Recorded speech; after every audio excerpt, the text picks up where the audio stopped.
জিয়াউর রহমান সাহেব জীবনে কাউকে গালি দেয়নি, কাউকে তুই করে একটা শব্দ উচ্চারণ করে নাই, কখনো বলতে পারবেন না। তাদের অরুর জাস্ট সন্তান তারেক রহমান সাহেব কারো বিরুদ্ধে একটা বাজে কথা বলবেন, অশ্লীল শব্দ বলবেন, এইটা 10 সেকেন্ড।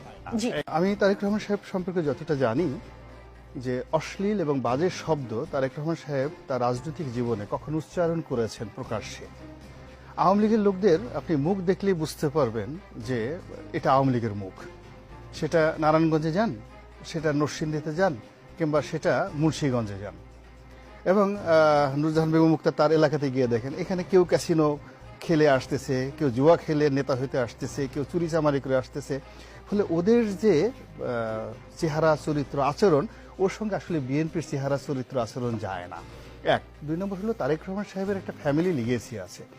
তার বাবা, তার মা, এরা কখনো জীবনে বেগম খালেদা জিয়া কাউকে গালি দেয়নি।